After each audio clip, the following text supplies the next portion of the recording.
Good afternoon, everybody. We're going to begin our media briefing here in just a couple of moments. If you would like to grab a seat, we still have plenty available. Thank you for coming this afternoon. Just a couple of quick housekeeping rules. We'll certainly take your questions after our speakers. We do have microphones that will walk around at that time because this briefing is live streamed and I believe cable cast as well. So with that, we'll begin right away, and if I may introduce our president of the Montgomery County Board of Education, Ms. Carla Silvestri. Ms. Silvestri. Good afternoon, buenas tardes. Thank you today. Thank you for coming, all of you today. As Mr. Cram said, I'm Carla Silvestri. I'm the president of the Board of Education. And I'd like to recognize my fellow board members who are here. If I please stand to be recognized. Ms. Harris, Ms. Rivera Oven, Ms. Yang, Mrs. Evans, and Mr. Kim. I saw him enter the building. He's Arvin Kim, yeah, and Mrs. Wolf. Reading too fast. Let's give him a round of applause, please. Today's subject, a review of student performance data, is of vital importance. Knowing and understanding how our students are performing allows us to course correct and adjust our work to ensure students are learning at the highest levels. And when I say students, I mean all students from every zip code in the county. Our MCP leaders often say, are students learning enough? How do we know? If not, why not? And what are we doing it? And what are we doing about it across the entire district? These are simple questions, but an important guide to our responsibility as adults in education and to all adults in our community. Our strategic plan, our priorities, our accountability measures, yes, our investments must all align so we are all doing the right work to advance teaching and learning in our schools. I know our families and county partners will be watching closely because of our shared commitment to ensuring a high-quality public education in this community. The operating budget that we're considering now and its targeted investments need to be aligned with the student learning needs we will hear about today. With that, let me turn it over to our Superintendent of Schools, Dr. Manifa McKnight. And you'll introduce Mr. Murphy. I forgot. Oh, that's right, because I'm going to choose him. Thank you so much, President Silvestri, and good afternoon to everyone. Thank you so much for being here as we are having a very important discussion today as we come together to talk about how we are doing and in the sense of how are our students doing with their learning.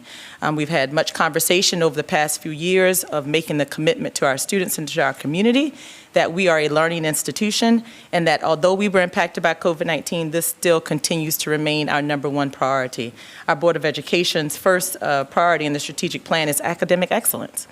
And so while we were impacted in many ways as a result of COVID-19, we are now also still celebrating that this has been our first close to normal year since the pandemic, and this is a time for us to reset, look at how we're doing, and most importantly, how we need to continue to assess and invest in our students' learning moving forward. So again, thank you so much for being here. I always think about January as serving as a halftime point for us, and for those of you who were busy this weekend watching football, I'm sure you understand this analogy very, very specifically. You know, a good teacher actually in a classroom has an instruction that they impart upon students, and then they assess how those students are learning, and then they go back and readjust based on what they know about the learner to ultimately make them successful in achieving their academic goals. Same thing in football. Now, I'm not the biggest football fan, but I do understand from those, my husband, most importantly in my house, who I listen to it even when I'm not watching it, it says that during halftime, the team goes into the locker room. And they go into the locker room, and that's when they're supposed to like watch video and kind of see how they did in the first part of the game. And and they're supposed to watch how they did and then make an assessment of whether they were successful or not. And the plan is that when you go back out, this is what I understand, in the second half of the game, it is that you're supposed to learn and reflect on how you did in the first part of the game to make adjustments and go out even stronger in the second part of the game. So with that said, that was the analogy I thought about today, saying, well, here we are. I think it's halftime for us, and right now we're in the locker room. And we're watching the video and looking at how our students are doing and how they have been learning in this year that does represent consistency for our students in the first time in 2.5 years, and what does it mean and how do we need to adjust. So with that said, we are assessing as well as the state has been assessing. As you know, we recently got some assessment data, and the state will actually be releasing state assessment data tomorrow, I believe, in our state board meeting. But this is the first time we've been able to look at assessment data that has been consistent since COVID-19, and it actually is the 21-22 school year assessment data. And that data comes from our State of Maryland Comprehensive Assessment Program. We refer to it as MCAP. It's the Maryland Comprehensive Assessment Program, and that data is coming out from 21-22 school year. And we're expecting that results to be released, but I also think it's important that as we look at this data, it's the first set of data that the state is actually going to be able to present that shows consistency for students across the state. We want to know how we're doing in Montgomery County, and most importantly, where are we right now? And I'm saying where we are right now is really important because this is our baseline data.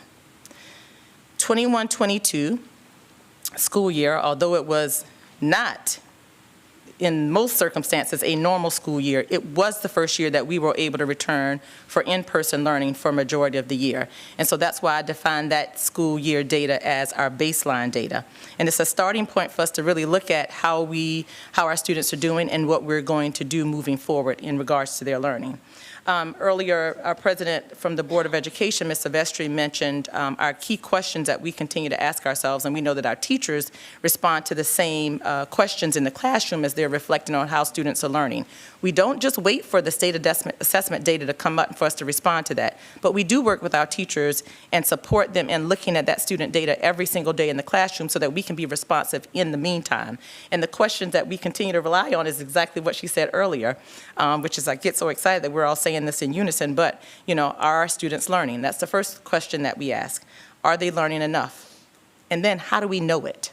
Meaning, how do we see that in evidence and results? And if not, what is impeding that progress? If not, why not? And then, most importantly, what are we going to do about it?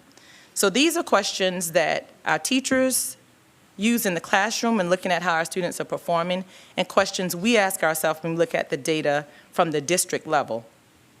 And the questions are so important because I think they set the stage for us holding ourselves accountable first for that academic excellence that we strive to accomplish as a school system in MCPS. So while we cannot predict student performance perfectly, if we are doing our job correctly, we're asking these questions, and we're making adjustments as we go along the way so that we are meeting our students' needs. So there have been a team who have been coming together regularly since we started this school year and even before the school year to really say now, as a result of all of the impact from the pandemic, now that we do have some baseline data to work with, what is it that we need to do to make sure every single student, that is regardless of race, socioeconomic background, language, all of those things are successful in Montgomery County Public Schools. And so I am actually going to have Dr. Murphy come up, and he is going to share some of that data with you that we have been looking at so that you can have an understanding of exactly where our students are in literacy and mathematics specifically as measured by the MCAP, our baseline data. But as he comes through and shares that data with you and shares some of the glows and the grows, I'll call it, from this data, then we're going to talk more specifically about what it is that we need to do to make sure our students are college and career and community ready, because that is our promise and that is our commitment. So, Dr. Murphy, I'll invite you up.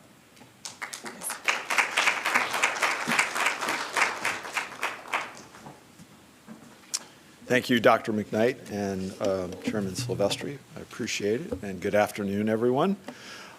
I'm going to walk you through some information this afternoon, and it's going to really identify what our progress has been, and as Dr. McKnight said, some of the opportunities for us to build on the information that we're seeing here today. It is a snapshot along that pre-K through 12 continuum, and we're going to look at such things as elementary literacy in the 3rd grade, middle school mathematics, and then a number of high school academic measures. And I just want to point out, some of the academic measures at the high school level that we're looking at are really beyond the state requirements. So I think we pride ourselves here in Montgomery County that we offer a variety of different opportunities, and we hope that students take advantage of those. As I lead you through each one of the slides, I'm going to talk to you about some key data points.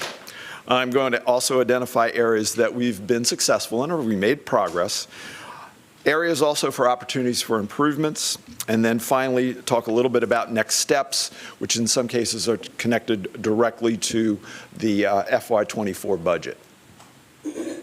So let's start a little bit of this picture in talking about enrollment. And as we go through the slides, you'll see a pattern that will develop. And so I'll begin to kind of orient you here in the beginning to what that pattern is.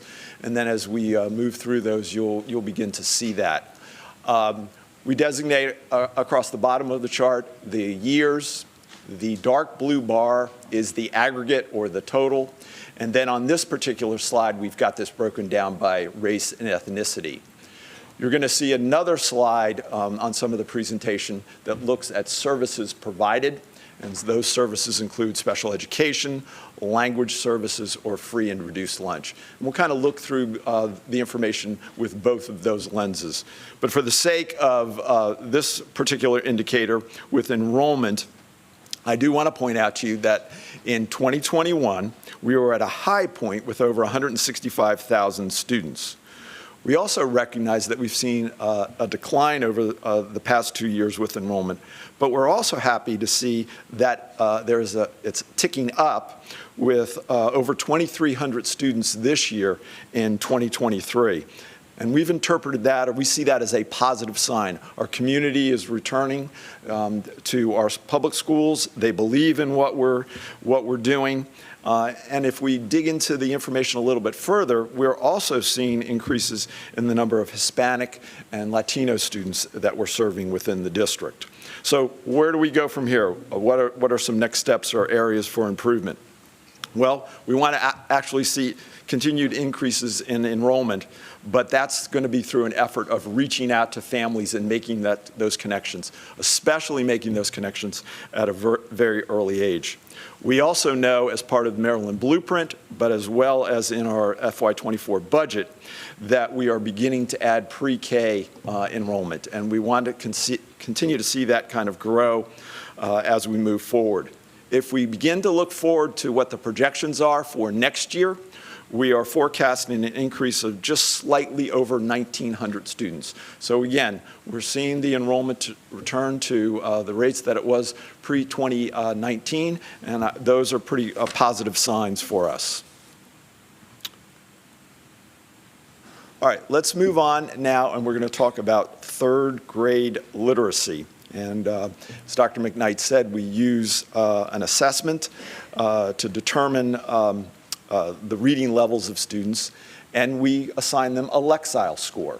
All right, so a Lexile score of 520 or higher gives us a pretty good indication that the students are on track with their literacy. I do want to make you aware that the Lexile scores or ratings look at 2 aspects. Or 2 measures. They look at the text, the level that the text is, but then they also look at the ability of the reader to understand the text. So the data that we have here that we're displaying is looking at the level of the reader. And this is a measure of academic progress, or more commonly known as a MAP assessment. It is nationally normed, but here's the most important element of why we use it. It's correlated to college and career readiness, and we want to be looking at that at a very early age so we can kind of project where kids are going, and we have a good idea of what's happening. So what's been the progress here? Well, we have to recognize there have been some declines in Lexile scores over the past several years, but we see these areas beginning to stabilize. And we also see moving forward in the future that we have a positive direction, and that's really closely tied to our focus on the science of reading. There are gaps, but looking at how we address those gaps at this point and being able to turn to 2019 scores and make improvements from there, I think is really our focus. We are also have attention with our racial and ethnic groups as far as that as an area of priority. As we move forward, though, with structured literacy, it's important to remember that these practices are, in fact, aligned with the science of reading, and I think we've seen some good results to this point in time as we continue to roll that program forward. All right, let's go ahead and look at mathematics, and this is mathematics at the middle school level. Now, I'm going to have to drive you through this chart here because it does have some complexities to it. And first, I just want to point out that if you look to the left here, we have 2 years, 2018 and 2019, where we do have data or information about student performance. Tests were not administered in 2019 and 2021, so we don't have that information. And you're going to shortly see, coming later this week, we hope, the test results for 2022. So with this information, proficiency as defined by the state is a student achieving a 4 or 5 on the state assessment, and that's the information that you see here reflected on the chart. So I just want you to look at the 2019 information. And you can see here, as represented by the mustard and red bars, are how we compare to the state. The state is the red bar, we're the mustard bar. And you can see that we are performing above the state, 6.3 percentage points above the state in Algebra 1. If you move to the right now, and this is a comparison, the dark blue bar is MCPS and the light aqua bar is the state. You can see there that in geometry, we are outperforming the state by over 12 percentage points. But in mathematics, which is the shorter 2 bars to the left there, again, the same color code with the dark blue and the aqua, you can see that we are underperforming the state in Math 8, and that's at least by 11 percentage points. So while historically we can be proud that MCPS exceeds state performance in algebra, we also need to make sure that what we're doing with mathematics as a total package, and most specifically with Math 8, that we revisit our practices. And we're going to talk more about this. This is going to be a discussion that the board, I know, and the superintendent is going to be talking about here as we move forward through the second half of the school year. So where do we go from here? Well, first, we need to make sure that we have our curriculum standards aligned with the Maryland College and Career Readiness Standards. We need to make sure that what is being taught in classrooms is standard-based. We also recognize our staff is working very hard, and at the same time, we need to continue to support them with professional learning, help them understand a deeper knowledge with math content, but also continuing to strengthen teaching practices. And this, again, is really tied or related to the standards. And then finally, this training that we're providing needs to be focused on supporting foundational grade level learning. And while we see the results here in middle school, a lot of this, and this will kind of be threaded through what I share, it's connected to what's happening kind of across elementary to middle and to high. So all of these pieces link together. And so a little bit of the information you're seeing here this afternoon, we really need to also dig into and work closely, continue to work closely with our elementary colleagues, our principal leaders, as well as our teachers. All right, I'm going to now move to some high school graduation indicators and information. And the first here has to do with on-track graduation. And we're going to begin now to look through the two lenses of both looking at race and ethnicity as well as service groups. So again, the slides lay out as previously, with the dark blue bar identifying the aggregate, and then the multicolored bars identifying the different race and ethnicity or service groups. What we see here in the aggregate is a 2.5 percentage point increase for on-track graduation. So our students on track by 9th grade as we monitor them and make sure they move forward. Within that information, there is good news as well. We see a 4.7 percentage point increase for Hispanic and Latino students. We see a 4.4 percentage point increase for African American students, and a 3.6 percentage point increase for students who are designated 2 or more races. So the priority, or the area for improvement, is for us to continue to monitor and address credits earned by the end of 9th grade. And we'll flip and look at then how this looks based on service groups. And again, we see a 2.5 percentage point increase aligned with the previous slide. But when we look a little bit further into this information, you can see a 9 percentage point increase among our students who receive free and reduced lunch.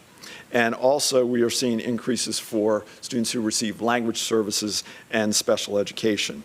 So we really need to, again, in particular for our students who receive language services as well as special education services, we really need to be supporting them as they move through their educational career, specifically when they arrive at 9th grade. But again, I'll go back. It doesn't just start at 9th grade. We've got to be thinking about how this builds through elementary and through middle school.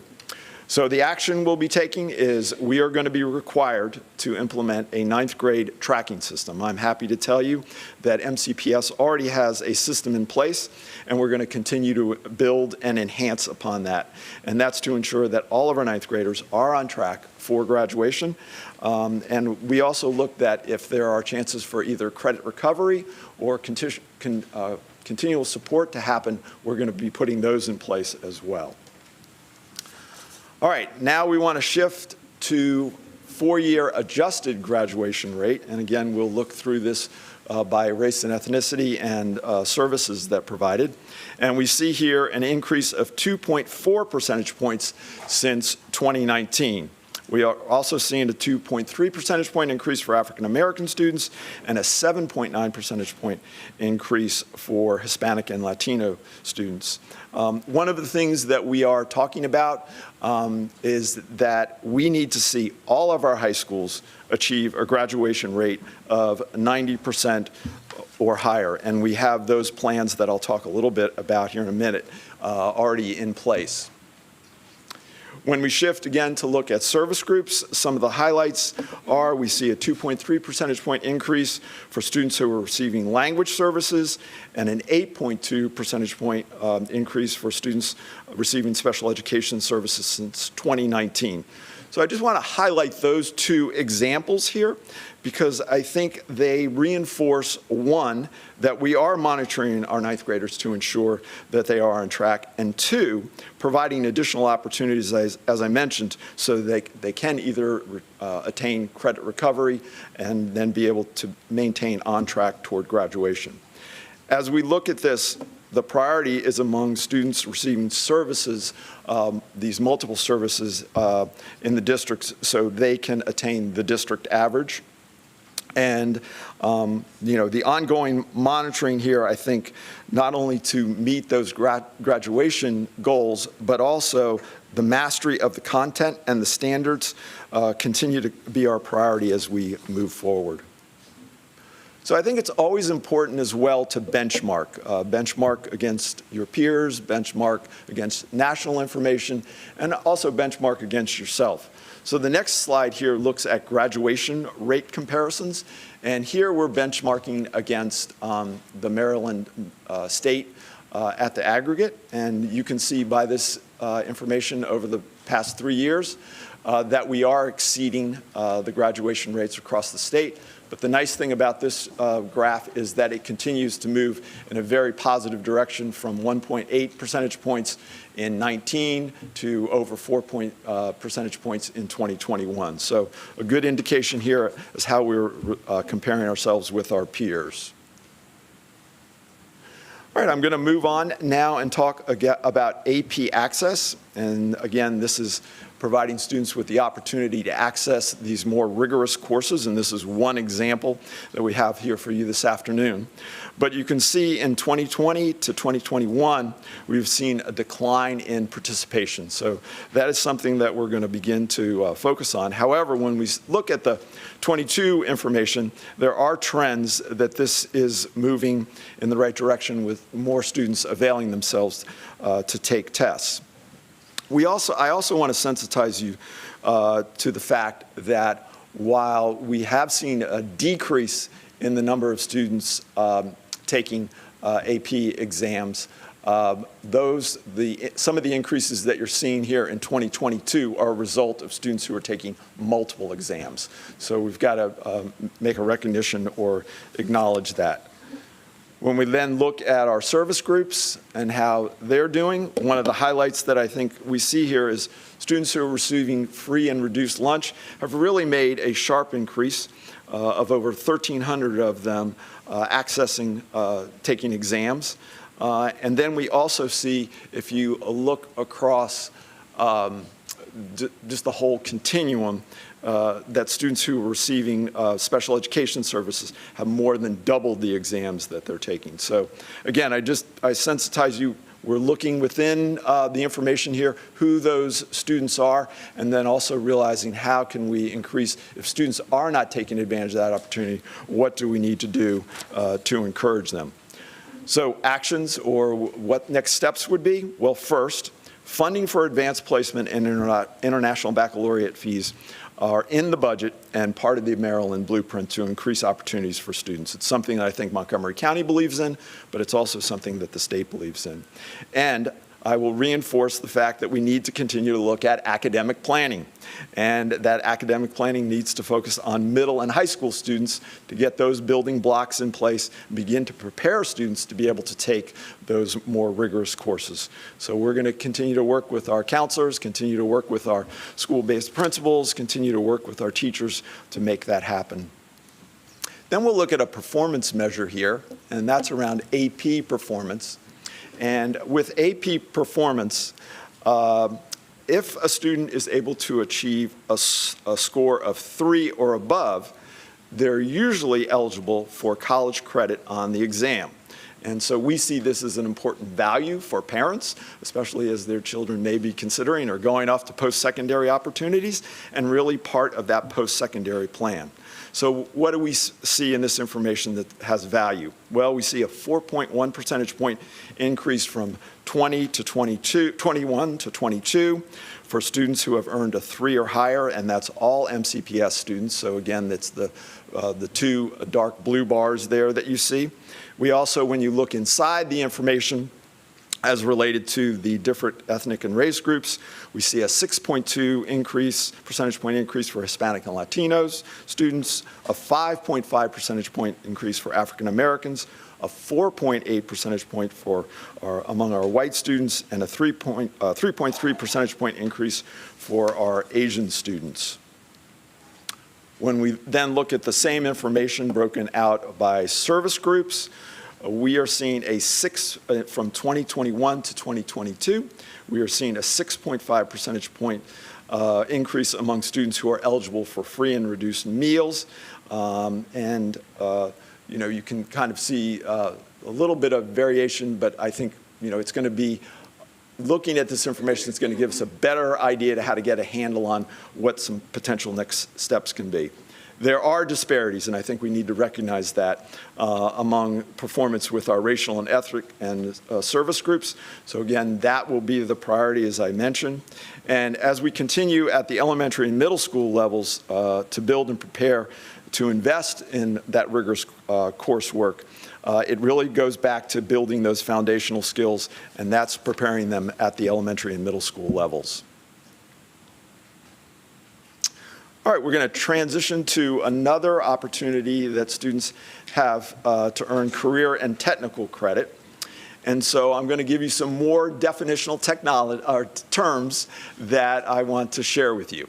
The first term is a CTE concentrator. And that's defined by a student who has earned 2 or more credits within a single program. And a single program, as an example, may be automotive, it could be biomedical, it could be advanced engineering. And again, the charts lay out in the aggregate with the dark blue bar, and the stack bar lays out with the race and ethnicity. So over the 4 years, we've seen an increase of over 1,200 students who are designated as CTE concentrators. And in the last year, we've seen that increase by over 200 students. It's also important to look, if you look from 2019 across to 2020, you can see the total there was less than right at about 5,000 students. And if you move to the far right with the 2020 bar, you can see that's eclipsing 6,000. So all students are increasing access and taking advantage of that, and we're seeing that broadly across our racial and ethnic groups.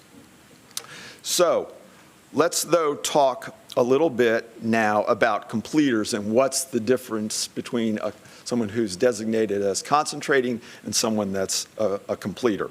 So a completer has finished all of the coursework to earn the credential or the industry standard.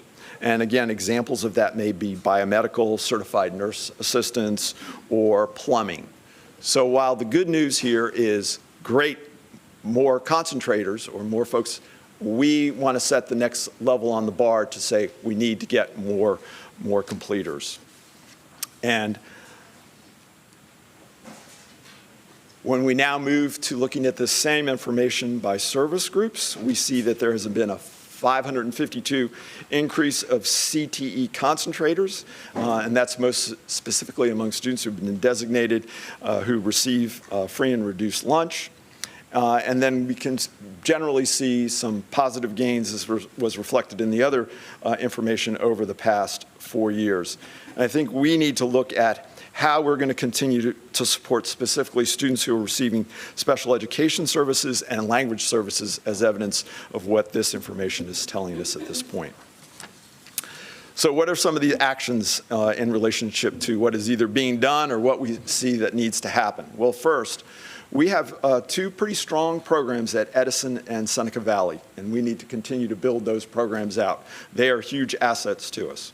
We also know that the Maryland Blueprint has a goal that 45% of the students graduating will earn a CTE credential. And so that's going to require us to continue to partner with many of our local government and agencies and institutes of higher learning. More specifically, Montgomery County Workforce Board, Montgomery College, and also create workforce relationships and opportunities tied to either internships or youth apprenticeships as just 2 examples. Moving on now to dual enrollment, and to operationalize the dual enrollment term, it refers to a student who is simultaneously enrolled in a high school course and also an institution of higher learning or higher education in Maryland, and earning credits toward either a 2 or a 4-year degree.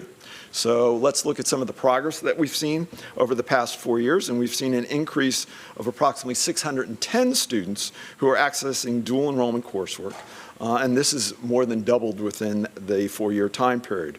We also see that at a high point in 2021 of 539 students enrolled in dual enrollment courses. So what do we see that we need to be able to address? Well, we need to really address this slight decline with all of our student groups and what happened in 2021 as opposed to 2022. And then how are we going to connect or make connections with our partners? I want to make note specifically, this year we did provide tuition for students who were enrolled in dual enrollment. Next year, and I want students to begin to think about this as they prepare to register for courses, and that's going on right now. Next year, we will be providing tuition, We will be covering fees, that's part of materials, and we will also be paying for the assessment. So there are a variety of incentives that we want to encourage students, and I think we look at all of these rigorous courses that can fall into either CTE, dual enrollment, AP, IB. We want kids to stretch themselves. We want them to challenge themselves. Not too much, but just enough, especially in an area that you do well. Go ahead and try and stretch yourself, and I think you'll have that support. I also think strengthening our partnerships, which we already have strong partnerships, though, with Montgomery College and the University of Shady Grove, two of our local affiliates of higher education institutes, and how they offer dual enrollment will be another asset for us. So the final two slides I have for you here now begin to look at students who enroll in college immediately following their high school career. So we've got two looks at this, and right here you can see that over this 4-year span, we've had over 1,200 students enroll in college, and that's encouraging. Nationally, though, we know, and we've seen, and you've heard on the news, there is a decline in college enrollment. And I do want to caution us, though, as we look at this information, because it is an awareness that we need to have. While the cohort sizes for the graduating classes are increasing, so are we seeing an increase with those enrolling in college after high school. So you've got two numbers kind of trending in the same direction. We just need to dig into that a little bit further and know how that's going to look. When we then look at the service areas, again, we see increases here of 531 students between 2021 and 2022 who are receiving free and reduced meals. And then we are also seeing that we are exceeding pre-2019 levels of enrollment for these students, and that's also trending in a positive direction. So I think the message is here, how do we cultivate and build the interest among our students for their post-secondary experience? And that could play out in a variety of different ways. That could play out in the short term for a 2-year degree or a 4-year degree. But I think if they can begin to move in that direction, that speaks volumes for the work that we're doing. So coming back to some of the things we've already talked about, how do we design around academic planning for advanced coursework?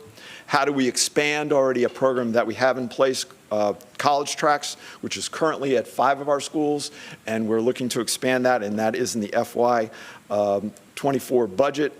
And then with a two-pronged approach, how do we look at earning 2- and 4-year degrees through our partnerships with Montgomery College, the University of Shady Grove? So I will stop there, Dr. McKnight. I know you have a slide that follows, and I'll turn it back over to you at this point. All right. Thank you so much, Dr. Murphy. So there you have it. We just spent quite a bit of time going through data with you. We thought it was important for you to be able to see the data that we have continued to assess along the way, and so that we should have no surprises actually when our data is released later in the week from the state. I also hope that you were able to see how our budget is very much connected to a lot of the information that you just saw. As we get ready for our budget process every year, it's important for us to look at the data to really think about how are the investments that we're putting in place as a school system going to move forward all of the data that you just saw so eloquently presented by Dr. Murphy. So with that said, let's talk about the budget for just a moment. We've been discussing the budget since my release on December 19, and right now the Board of Education is so heavily engaged in conversations with our communities through our budget hearings, and through our budget discussions and work sessions to allow our public and our students and our families to understand how those investments should ultimately impact what we want to see here in Montgomery County Public Schools.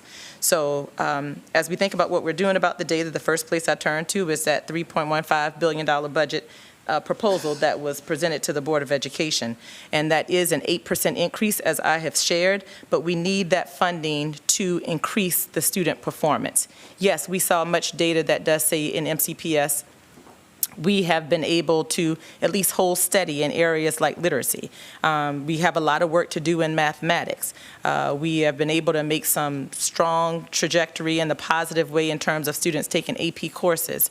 But we're also looking at that and thinking about who are we missing?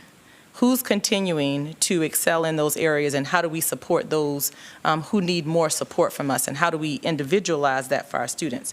So at every level, we've made investments in programs that specifically target our students and, more importantly, their needs. We're doing so with a strategy that is focused around support so that our students can be successful, around a strategy to accelerate so that our students can continue to accelerate. I think about acceleration particularly when I look at that Math 8 data that says, you know, those are students who are taking an on-level math course in middle school, but what do we need to do to continue to accelerate their learning in that course to continue to move forward? And then we also have to continue to promote innovation. In this budget, you'll see that we've done some things very differently. How we are building out the continued trajectory to continue not just looking at our students when they graduate, but what is happening with them when they leave us. Are they going on to college, and then are they staying there? Are they then moving into these careers that we've established relationship with through apprenticeships when they're here in our K-12 schools? In our elementary schools, we are being innovative in extending our extended year schools within the elementary model. We know that it is more time that our students need to recover from the pandemic, and so we want to continue to build out the models that give them that additional time. In middle schools, we've continued in this budget to expand our IB middle years program. We've expanded IB programs over the past few years. Remember, before the pandemic, well, we have to think about what are all the things that lead up to students being prepared to go into those program expansions that we built before the pandemic. And I think based on our data today, we see that middle school is certainly going to get a lot of our attention. And I say that very convicted, in a very convicted way as a former middle school principal. They are, you know, very loving individuals at that age, but we know we have got to engage them in a way in which that learning makes meaning for them so that they can not only be engaged, but they can learn and make context of that learning. We also looked at the AP placement, their data just a few moments ago, and as we think about dual enrollment, along with that comes fees. We don't want those fees to be a barrier to any student who wants to continue to further their learning, and nor should any student feel like that program is not for them because they see a financial barrier up front. That's also included in our budget. We've added college tracks, or proposed adding college tracks to 5 more schools, thinking about focusing on results. That is a program that we have done a program review on that shows us first-generation college students who go through that program not only go to college, but are successful in completing college, and we want to continue to invest in that in all of these programs because we see these are programs that are valuable to our students being college, career, and community ready. So, of course, you know, the biggest lever that I always say is we can't implement any of these programs without dedicated, invested people who have the understanding of how to make the connection between the data that we just saw and the young people that are sitting in front of them. And those are all of the staff who are in our schools helping to implement these programs and teach our students and support them in their learning. So I just share that with you because this budget is one that I think really supports the needs of all the data that you just saw, and it's a direct investment in our students as well as our staff. So with that, I know we have given a long lesson in how our students are learning in Montgomery County Public Schools, but this is why we are here. It is most important, and so I will pause there and we can take questions. Dr. McKnight, Brad, hold on just a second. sorry, I'm unaccustomed to microphones. Look, there's an awful lot of money flowing to schools. Governor Moore, $500 million more. You're asking for a substantial amount more. You've given some data. What evidence do you have for the taxpayers that more money yields better results? I tell you, you can only gain when there's an investment. I mean, we see that in everything that we do in terms of how we live our lives. And I think that investing in public schools and in public education should be, and has been one, I must say, in Montgomery County, that have yielded the results of being a branded, successful school system over time. I'll turn you towards our data. When you look at our data, yes, there are some dips that you see, but it's no different from what you see happening nationally and locally in the state. But when we look at that data, despite 2.5 years of disruptive learning, we're faring much better than many. And that has been because we've made a commitment here to invest in the public school, because the public school is a cornerstone here in Montgomery County, to continue to get that investment. That means our students not only graduating, but going off and becoming business owners in this community, becoming developers in this community. That's the benefit. So if we invest now in them, we're going to get that back as residents and leaders in Montgomery County. So now is the time. And I must say, we've never experienced anything like we've experienced over the past 2 years in the educational infrastructure. We're actually reconstructing. That's the word I'm going to use. We are rebuilding a school system that existed for many purposes over time, but based on the needs that we're looking at right now, learning needs that have been impacted by COVID-19, socio-emotional wellness needs. Hey, technology has taken us to the moon and back in ways that we can do things. We have to build the infrastructure to do that. And so that's why right now is the perfect time and the most important investment that we can make in our children, in our system, and in our community. Dr. McKnight, Scott. If you can indulge me for 2 questions. First, one on point and one off point. On point, you said this is similar to halftime. Yes. As you rebuild after COVID, and here we are in the middle of the school year. So what adjustments can parents expect to see almost immediately? Absolutely. So I'll tell you, based on what we were just looking at from our internal data for mathematics, parents should expect to see in middle school some things that we're doing very differently, focusing in on mathematics specifically based on what we see. You will see us being very more concerted in our efforts to make sure that our students are getting the support at the middle level. Much of what Dr. Murphy spoke about was some things that we've already put in place. We should see our parents seeing very different types of instruction around reading and literacy for our students, given that we've invested in the Science of Reading program. But again, that's a new and different program that has a different focus. And what I expect our parents to see most is our students engaged in learning in a very different way, and us supporting them as a community to support their children. I've talked a lot about the student outcome data and how we're working with our students. We've also learned over time that we have to work with our parents just as closely to make sure that they can support the students academically. So our parent academies, the way we're working with business community, you'll see our parents are going to see that we have much more involvement in their children's education than we have previously had, because we see this as a community effort in terms of the types of activities we do to bring into the classroom to make learning real, the partnerships that we've developed to send our students out into the field, other than just the learning in the classroom. Those are some immediate things that come to mind. A quick second question, if you don't mind. It's an event of the day. Some students at Churchill High School had a walkout today to draw attention to what they perceived as anti-Semitism, both at their school and some others, and incidents around the community, not just school-based. What are some of your thoughts about this today, and any direct actions that may be taken by the school district at this time on that subject? Yes, I'm so glad you asked that. It's again, a very frustrating situation that we have to continue to combat as a community. Students are frustrated. They're frustrated because they don't feel respected. They feel as though they're not valued. And when people don't feel valued, then, the question becomes, what community am I a part of?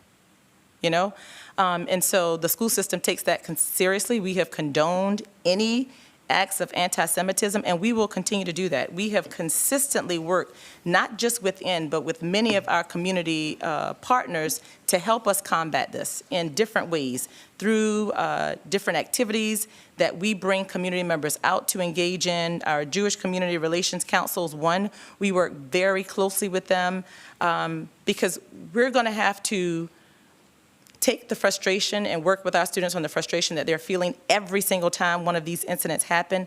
But at the same time, we've got to continue to ask the question, why is it happening? Our students come into our schools and we do all that we can and will continue to build community within those schools.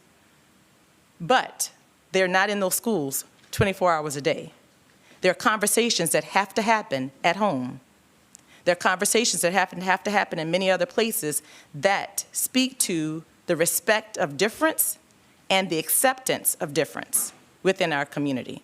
So we will and still continue to work with our community partners on that. We will continue to condone and reject this behavior and support our students so that they know while these acts unfortunately happen, that they have a school system that still stands behind them. And as a matter of clarity, you may have misspoken. I think you meant to say not condone. I'm sorry, yes, I'm sorry, not condone, yes. Would you care to make that statement a second time? Yes, we do not condone anti-Semitism or any act that absolutely puts our students in a place of questioning their value. Thank you so much for making sure I had a chance to restate that. Absolutely. A few questions on the budget, if I may. So correct me if I'm wrong, but it looks as though MCPS will be asking, the school board will be asking for a 17.4% increase in the school budget for fiscal year 2024 than what was already approved. There's an 8% increase from last year's school system budget to this year. But what was already approved, the school system's going to be asking for even more, and it looks online to be a 17% increase. No, all right, we can go over that in a minute. I'll go over with the team afterward. But I do want to ask, I was listening to the committee address that you gave, and you were talking about the increase in international students, very significant. We saw the numbers, especially with third grade reading, very significant need. Can you talk to me about specifically the Hispanic, Latino population, how much or what specific recommendations to support that group, that population is happening, and from the increase that we're talking about, what directly is going to that group? Yes, so thank you, very good question. Many of these investments appear to be very general, but as I said earlier, they are to get at the student groups that we see need the additional support. So when I'll use for example, quite frankly, when you look at most of our data, unfortunately, what you see is that the data is pretty much projected by race. What we're doing is looking at those investments to say, where do we need to put the investments, meaning the specific schools, and that may come down to the population of students that are in that school that we see contributing to the data in a way that we want to change. How do those investments go to those specific schools that may be targeted, that in some cases may, in your question, may have data that reviews that we need to support our Latino population in more aggressive ways, then that's exactly what we will do. So as we look at our budget, you look at AP fees, of course, that's going to address students who we see as our Latino students who don't represent the majority of the students taking those AP courses. That data tells us that could be a barrier. When we look at our Latino students and where they may fall in farm rates, that's a direct indicator that that's an investment that we should invest in to support that student group moving forward. So those are examples of how we would look at those accelerators and think about how we're placing those accelerators strategically in schools or in schools with programs that will move the data for specific student groups as it connects to data that we just saw. And then this press conference today is preempting the data that the state is going to share tomorrow. What's the difference in data here that we're talking about? Well, we'll see. We'll actually see. What we wanted to do was getting close to the end of the first quarter, we wanted an opportunity to project, and you'll see much of the data that we've been collecting to monitor our student assessment data. The state will share data, I'm sure, around the MCAP assessment, but we went way beyond that today because we wanted to show a full picture of our students from K to 12 and how they're doing in all the different areas. So I think we'll see, and I'm looking forward to seeing our data being one that is not very far or different from what we get from the state. And I also want to say that one of the biggest commitments that we have to make as a public school system is to monitor the data that is not required of us. The state requires specific data from Montgomery County Public Schools and every other school system within the state. It's important for us to look beyond that so that we can get a true picture of how we're doing and how we're supporting our school students.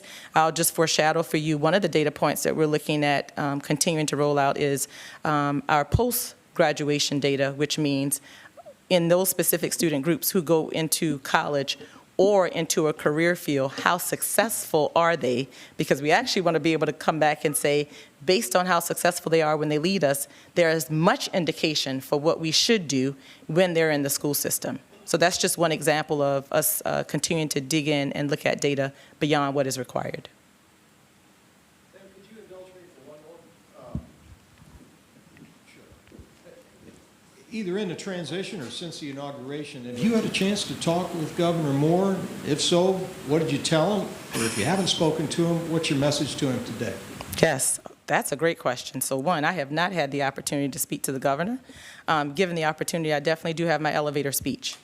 And the first is a big part of what we just shared. The way public education has to be funded for the purpose of reconstructing public education right now has to have a very different measure for how it is funded, number one. Two, in Montgomery County specifically, I look forward to talking to the governor about the opportunity to work with the state and how we define funding that comes from the state. Montgomery County has been one that's been able, I would say, to be defined in the funds that we receive from the state in consideration of a monolith of wealth. Well, we've had many needs come into our community that we need to support that goes beyond very structured ways that we have been funded in the past. So that would be something that I would look forward to sharing with the governor. And third, just sharing with him who we are in Montgomery County. And when I say who we are in Montgomery County, projecting for him all the different thoughts and ideas that we have about how we're going to lead in implementing the blueprint for Maryland. And very excited about that because there are things that we have to consider as the largest school system within the state. And I do see that blueprint as the floor for us here in Montgomery County because it's required for implementation by every school system within the state. But, oh, what an opportunity for us to continue to take our children even further based on some of the changes that are in that blueprint. So those would be the three things that I look forward to speaking with the governor about if given the opportunity to do so. Maybe one more question?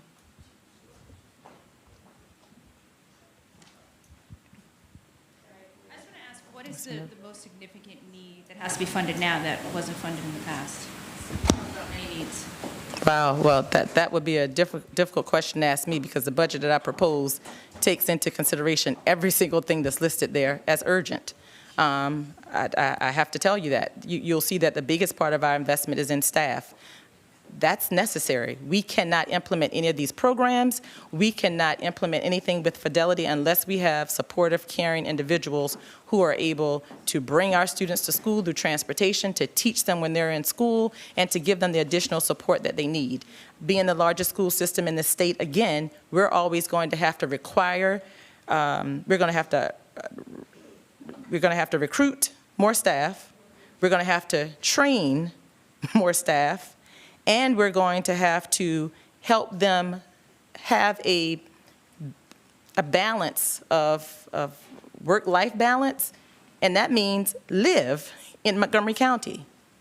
And so we have to take all of that into consideration when we think about who are we going to be and how we show appreciation and support for all of those who help implement these programs that I'm talking about today on behalf of our students. Oh, it absolutely needed to be funded before. I'm the superintendent today.